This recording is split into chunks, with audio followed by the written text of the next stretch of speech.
ठीक है ना। देखो ये एस्ट्रोजन का लेवल ब्लड में धीरे धीरे बढ़ रहा है, और जैसे जैसे एस्ट्रोजन का लेवल बढ़ रहा है वैसे वैसे यूट्रस की थिकनेस बढ़ रही है। तो यूट्रस की थिकनेस यानी कि एंडोमेट्रियम की थिकनेस बढ़ने के लिए कौन रिस्पॉन्सिबल है? एस्ट्रोजन। और एस्ट्रोजन रिलीज कहां से हुआ है? एस्ट्रोजन रिलीज हुआ है इन ग्रेनुलोसा सेल से जो फॉलिकल में है। तो हर चीज कैसी है? कोरिलेटेड है। थोड़ा टाइम लगाइए टॉपिक पे। अभी यहां पर हम diagrammatic presentation of various events during a menstrual cycle देख रहे हैं।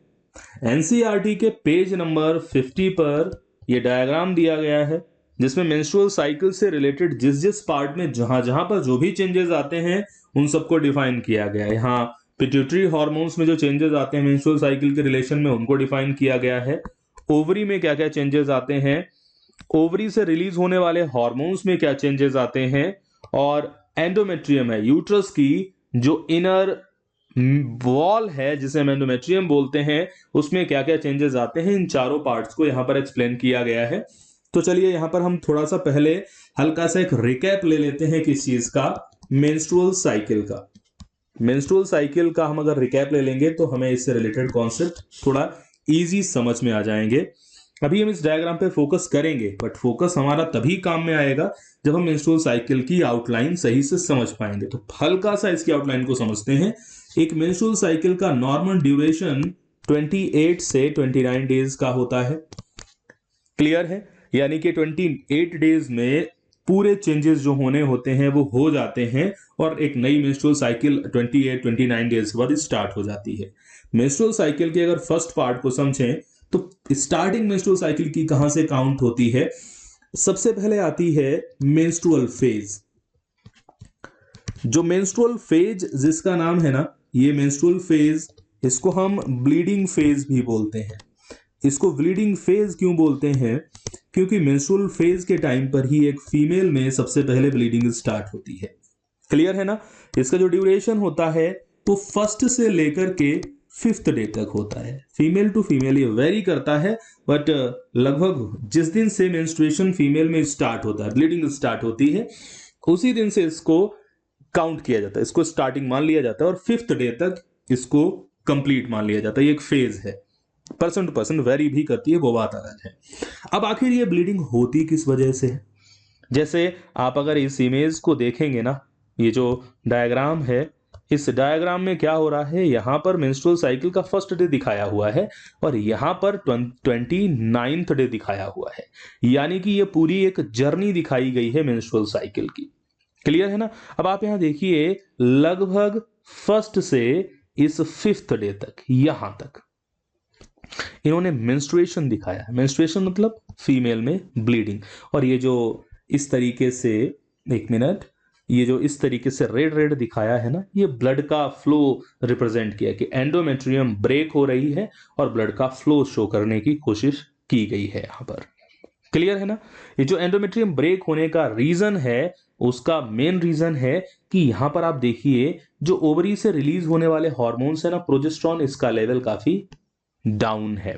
प्रोजेस्टेरॉन का जो डाउन लेवल है ना, वही सबसे मेनली रिस्पॉन्सिबल है यूट्रस के ब्रेक होने के लिए।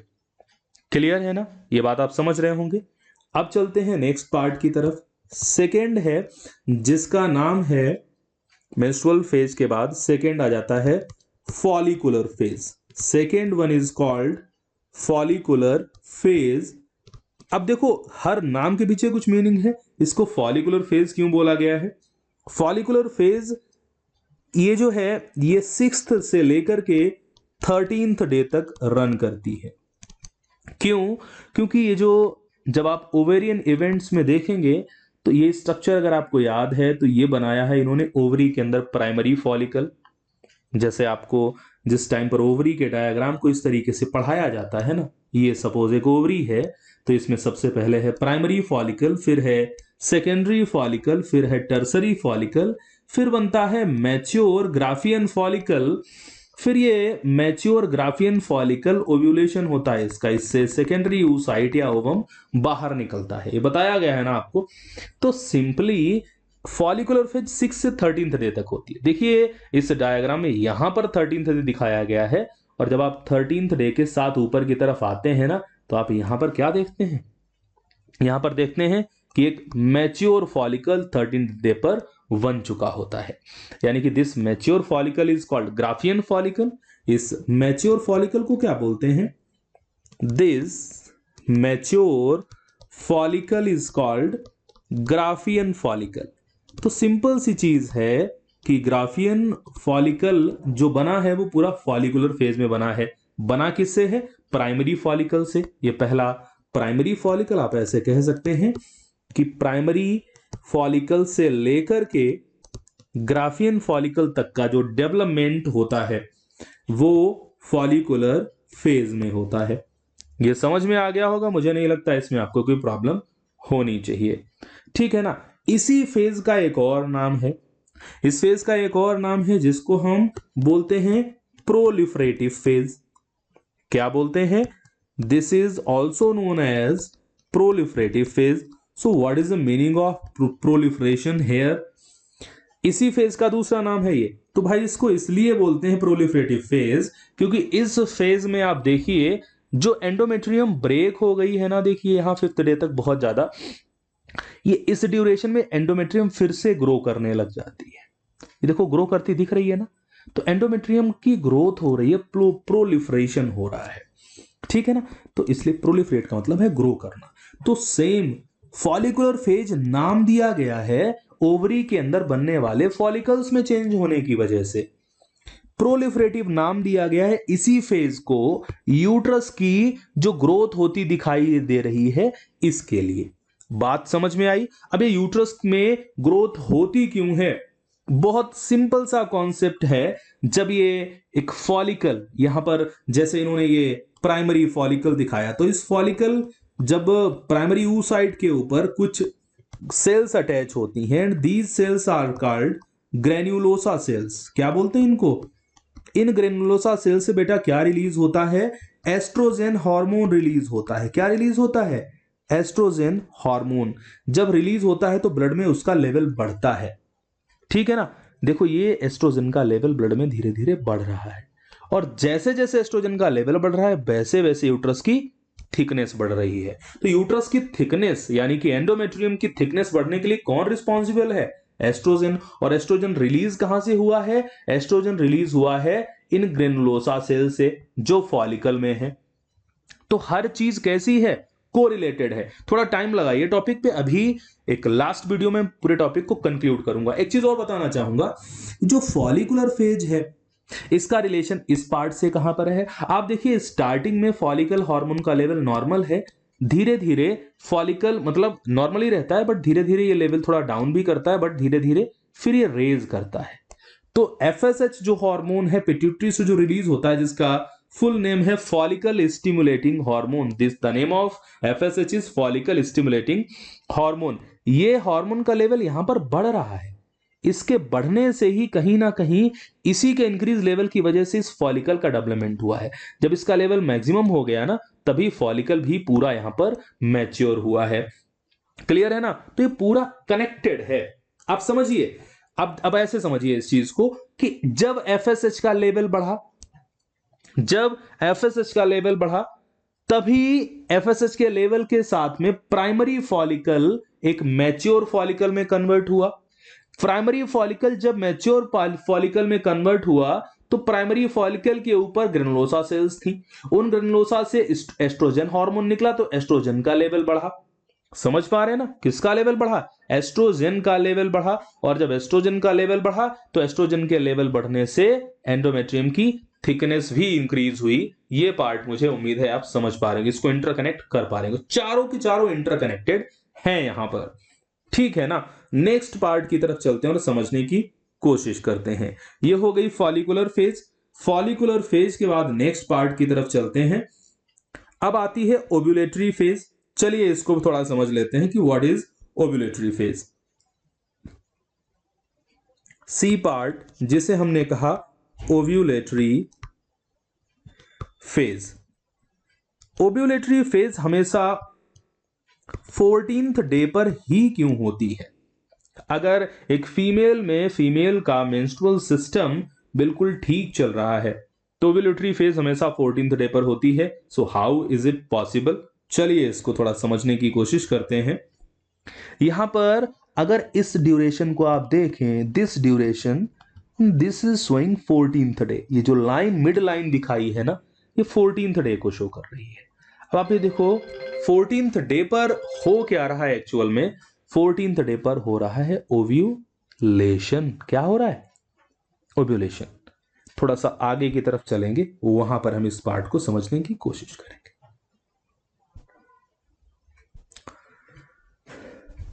हाँ फ्रेंड्स, तो देखिए हम बात कर रहे थे थर्ड फेज की, which is called actually ovulatory phase, which is called ovulatory phase. Menstrual cycle की जो ओव्यूलेटरी फेज है that completes on 14th day. 14th day पर होता क्या है, आप सबसे पहले पिट्यूटरी हार्मोन्स के पास जाइए। यहां से कॉन्सेप्ट को समझिए कि जो ल्यूटिनाइजिंग हार्मोन है, कौन सा हार्मोन है? ल्यूटिनाइजिंग हार्मोन, इसका लेवल मैक्सिमम होता है। At the maximum level of luteinizing hormone is called LH surge. तो जो 14th डे यहां शो किया गया है ना, यहां पे 14th डे आएगा, तो 14th डे पर मैक्सिमम लेवल होता है किसका? ल्यूटिनाइजिंग हार्मोन का। यहां पर ग्राफियन फॉलिकल भी सबसे बड़ा साइज में होता है, तो ग्राफियन फॉलिकल के लार्जर साइज में होने की वजह से उससे प्रोड्यूस होने वाला एस्ट्रोजन भी काफी ज्यादा होता है, तो यहां पर एस्ट्रोजन का लेवल भी हाई है। क्लियर है ना? एस्ट्रोजन का लेवल हाई है तो एंडोमेट्रियम भी अच्छी खासी थिकनेस अचीव कर चुकी होती है, ये बात भी हम समझ रहे हैं। अब देखो क्या होता है, जब ल्यूटिनाइज मेनली असिस्टेंस में एस्ट्रोजन भी रोल प्ले करता है, बट जो ओव्यूलेशन होता है, यानी कि जो ये जो मैच्योर ग्राफियन फॉलिकल यहां आपको दिख रहा है ना, जिसको मैच्योर फॉलिकल कहा गया है, इससे ब्रेक होने पर ये क्या निकल रहा है? दिस इज सेकेंडरी oocyte, या फिर आप इसे ओवम भी कह सकते हैं। तो मेनली ये ल्यूटिनाइजिंग हार्मोन के मैक्सिमम लेवल की वजह से ऐसा होता है। तो ओव्यूलेटरी फेज 14th डे पर होती है। इस टाइम पर LH हार्मोन का लेवल मैक्सिमम होता है, which is called LH surge, और इसकी वजह से क्या होता है? ओव्यूलेशन हो जाता है। क्लियर है ना? अब चलते हैं लास्ट पार्ट की तरफ, which is called luteal phase. इसको हम क्या बोलते हैं? Luteal phase. ल्यूटियल फेज बच्चों 15th से लेकर के 28th या फिर 29th डे, जो भी लास्ट है उस डे तक चलती है। इसका नाम ल्यूटियल फेज इसलिए रखा गया है क्योंकि इस फेज में जो मैच्योर फॉलिकल है ना, क्या है? मैच्योर ग्राफियन फॉलिकल है, उस ग्राफियन फॉलिकल से ओवम तो चला गया, या जो सेकेंडरी oocyte है वो तो चला गया ओव्यूलेशन के प्रोसेस में। ये जो रिमेनिंग बॉडी होती है मैच्योर फॉलिकल की, दिस वन, ये जो फॉलिकल की रिमेनिंग बॉडी दिखाई गई है, ये एक स्ट्रक्चर में कन्वर्ट होती है, which is called corpus luteum. तो जो फॉलिकल है ये कन्वर्ट हो जाता है एक बॉडी में, and this structure is called corpus luteum. ये कॉर्पस ल्यूटियम में कन्वर्ट हो जाता है। कॉर्पस ल्यूटियम बहुत इंपॉर्टेंट है क्योंकि कॉर्पस ल्यूटियम से एक हार्मोन रिलीज होता है, which is actually called progesterone. इसको बेटा क्या बोलते हैं हम? प्रोजेस्टेरॉन हार्मोन, जिससे रिलीज होता है। ये प्रोजेस्टेरॉन हार्मोन क्यों रिक्वायर्ड? ध्यान से समझिए। ये अब देखिए, ये ओव्यूलेशन में यहां से ओवम निकला, ओव्यूलेशन में जब ओवम निकला तो अब इसके ये कहां निकला है? अगर हम बहुत छोटा सा एक प्रेजेंटेशन यहां पर बना लें फीमेल रिप्रोडक्टिव सिस्टम का, और यहां से इसको समझने की कोशिश करें तो हम ऐसे समझ सकते हैं। ये ओवरी है, ओवरी से क्या निकला? सपोज यहां से ओवम निकला है, तो अब ये ओवम कहां जाएगा? इस फेलोपियन ट्यूब में जाएगा। सेम मोमेंट पे अगर स्पर्म से एंटर कर गए तो स्पर्म इसको फ्यूज करेंगे और फ्यूज करके बनाएंगे जाइगोट। कोई डाउट ना इसमें? जाइगोट बनाएंगे, यानी कि अगर फर्टिलाइजेशन हो गया इस ओवम का तो फिर क्या हो जाएगी? कॉज जाइगोट बना तो प्रेगनेंसी कॉज हो गई। याद रखिए, जाइगोट बनने का मतलब है फीमेल प्रेग्नेंट। इंप्लांटेशन बाद की बात है। if a zygote is present in female's body, the female will considered as pregnant.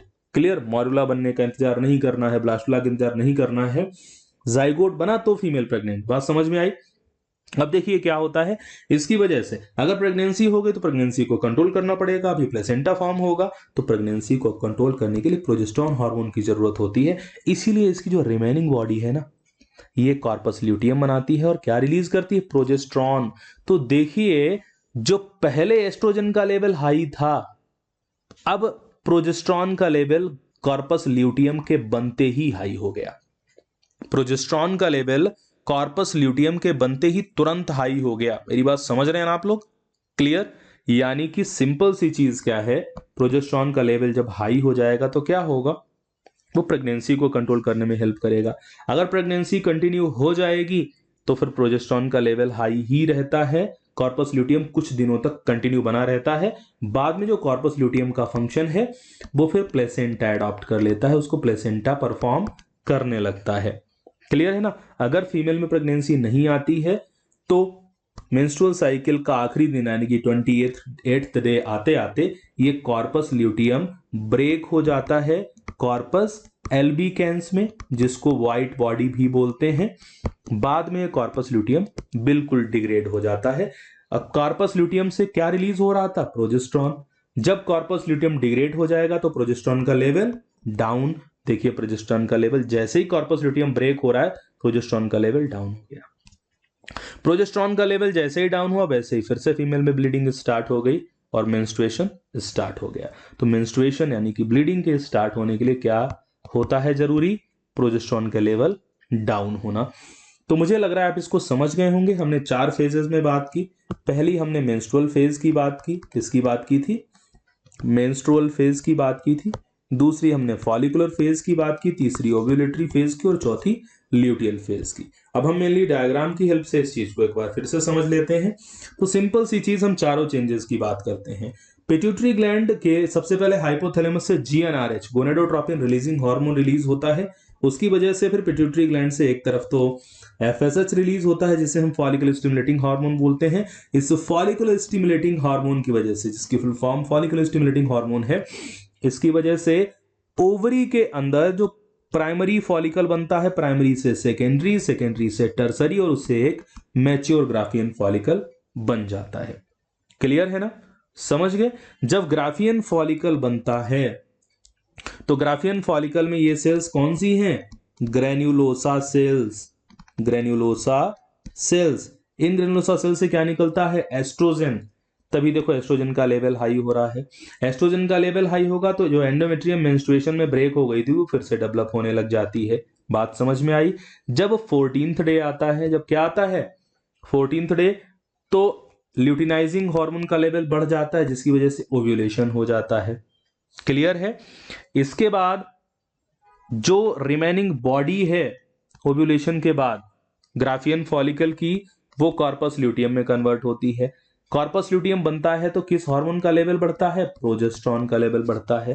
Progesterone के लेवल से एंडोमेट्रियम और ज्यादा मैच्योर होती है कि अगर प्रेगनेंसी कॉज होगी तो फिर इंप्लांटेशन एंडोमेट्रियम के साथ होना है, इसलिए ऐसा होता है। क्लियर है ना? अगर प्रेगनेंसी नहीं होती तो 28th डे आते आते क्या हो जाता है? कॉर्पस ल्यूटियम बिल्कुल ब्रेक हो जाता है और जैसे ही कॉर्पस ल्यूटियम ब्रेक होता है वैसे ही प्रोजेस्टेरॉन का लेवल सीधा डाउन हो जाता है। प्रोजेस्टेरॉन का लेवल डाउन होते ही एंडोमेट्रियम फिर से ब्रेक होना स्टार्ट हो जाती है और नई मेंस्ट्रुअल साइकिल स्टार्ट हो जाती है जो कि 1st डे से 5th डे तक दी रहती है। इसीलिए मेंस्ट्रुएशन को 1st to 5th डे तक यहां मेंशन किया गया है। उसके आगे फॉलिकुलर फेज है जहां फॉलिकल डेवलप होता है। उसके बाद 14th डे पर क्या होता है? ओव्यूलेशन होता है, तो ओव्यूलेटरी फेज दिखा देते हैं। फिर ल्यूटियल फेज, इसको सिक्रिटरी फेज इसलिए बोला जाता है क्योंकि इसमें मेनली प्रोजेस्टेरॉन का सिक्रीशन होता है, इसलिए इसको सिक्रिटरी फेज बोलते हैं। तो मुझे उम्मीद है ये कॉन्सेप्ट आपको पूरा समझ में आया होगा। किसी क्वेश्चन में कोई डाउट है तो आप मुझसे पूछिएगा। अगर आपको आंसर पता है, मैं क्वेश्चन कर रहा हूं कॉर्पस ल्यूटियम का दूसरा नाम क्या है और कॉर्पस एल्बिकेंस जो बॉडी है डिजनरेट होती हुई, इसका भी कोई दूसरा नाम है? अगर आपको इन नाम के बारे में पता है तो प्लीज आप कमेंट में जरूर बताएं। मुझे उम्मीद है आपके टॉपिक समझ में आया होगा। धन्यवाद।